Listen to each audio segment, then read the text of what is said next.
అయోధ్య రాముల వారిని తలుచుకోకుండా ఉండలేము. అలాగే అయోధ్య పూజా సామాగ్రి కూడా వాడకుండా ఉండలేము. అయోధ్య పూజా సామాగ్రి వాడండి, మీ పూజని పరిపూర్ణం చేసుకోండి. డీలర్షిప్, డిస్ట్రిబ్యూషన్, హోల్సేల్ కై సంప్రదించవలసిన నంబర్లు. ఇక్కడ అప్పుడు అట్లా ఇప్పుడు ఇట్లా నిరుద్యోగులు కలిసి వస్తలే. బీఆర్ఎస్ హయాంలో నోటిఫికేషన్లు రాలేదు. అయితే కాంగ్రెస్ సర్కార్లో నోటిఫికేషన్లు వచ్చినా ఎగ్జామ్ డేట్లతో సమస్యలు వస్తున్నాయి. రెచ్చగొట్టేందుకు బీఆర్ఎస్ కుట్రలు చేస్తా ఉంది. ఇది మాత్రం వాస్తవం. నేను ఏమంటున్నానంటే ఫస్టే చెప్తా ఉన్నాను, మనం అంటే ఇంత కూడా జరగకపోతుండే అసలు. యాక్చువల్గా మీరు సూచన పాటిస్తే అయిపోతుండే. విషయం ఏంటంటే వాళ్ళు రెచ్చగొట్టడానికి ప్రయత్నిస్తున్న మాట వాస్తవం.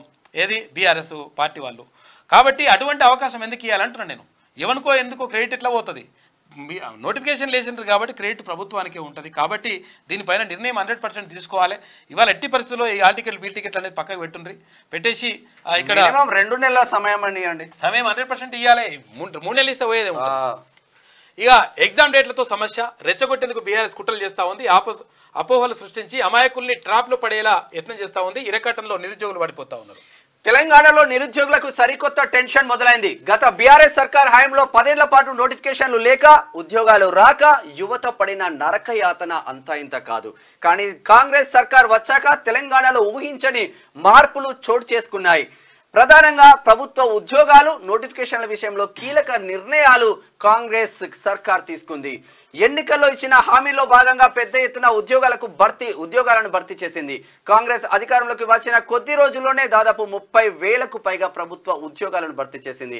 అయితే గ్రూప్స్ ఉద్యోగాలతో పాటు గతంలో ఎన్నడూ లేని విధంగా డిఎస్సిని నిర్వహించే విషయంలో నిరుద్యోగుల్లో కొంతమేర సందిగ్ధత ఏర్పడింది. గ్రూప్ 1 డిఎస్సి ఉద్యోగాల విషయంలో వాళ్ళు చెప్తున్న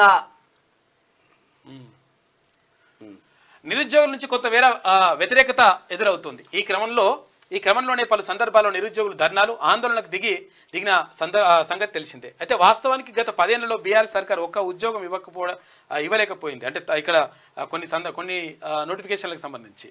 కానీ కాంగ్రెస్ సర్కార్ భారీ స్థాయిలో ఉద్యోగాలు భర్తీ చేస్తున్నా ఆందోళనలు, ధర్నాలు జరుగుతుండడం వెనుక బీఆర్ఎస్ కుట్ర కోణం లేకపోలేదు. అయితే లేనిపోని అపోహలు సృష్టించి నిరుద్యోగ యువతను తప్పుదారి పట్టించేందుకు బీఆర్ఎస్ చేయని కుయుక్తులు లేవంటే అతిశయోక్తి కాదు.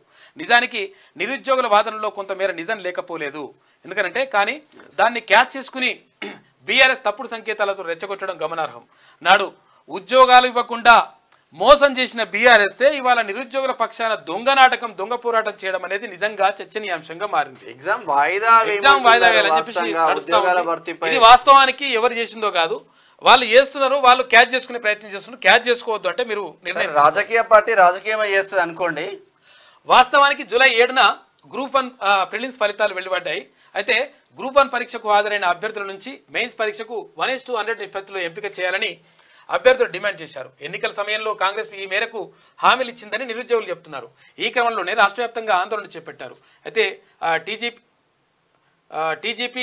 టీజీపీఎస్సీ కార్యాలయం ముట్టడి దగ్గర నుంచి మొదలు పెడితే ధర్నాలు, ఆందోళనతో ఉక్కిరిబిక్కిరి చేశారు. అయినా ప్రభుత్వం సానుకూలంగా స్పందించలేదు. మెయిన్స్కు పరీక్షకు 1:50 నిష్పత్తిలో అభ్యర్థులను ఎంపిక చేస్తూ ప్రిలిమ్స్ ఫలితాలను వెల్లడించారు. అయితే విషయం ఏంటంటే దీనికి అంటే వాళ్ళు చెప్తున్న కారణం ఏంటి అంటే, ఒకవేళ నోటిఫికేషన్లో ఇచ్చింది 1:50 అని ఇచ్చినాం, తర్వాత ఇప్పుడు 1:100 చేస్తే ప్రాబ్లం అవుతుందని చెప్పేసి వాళ్ళు అంటున్నారు. మరి సవరిస్తే ఏమవుతుండో అంటే ఒకవేళ అది ప్రాబ్లమ్స్ వస్తాయని అంటున్నారు, అంటే న్యాయపరంగా.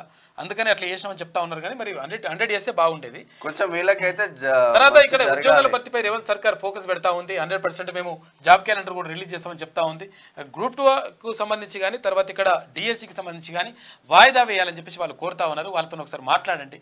ఇక్కడ పరీక్షకు గ్యాప్ ఇవ్వడంతో పాటు అక్కడ వాళ్ళకు సమయం ఇచ్చేటువంటి ఏర్పాటు చేయండి. పోయింది ఏం లేదు. తర్వాత ఇంకా మీకే కొన్ని 100 కోట్ల రూపాయలు మిగులుతాయి. అర్థం చేసుకుంటే మంచిగా ఉంటుంది. కాబట్టి నిరుద్యోగులది నిజమైన న్యాయమైన డిమాండ్లు అవి.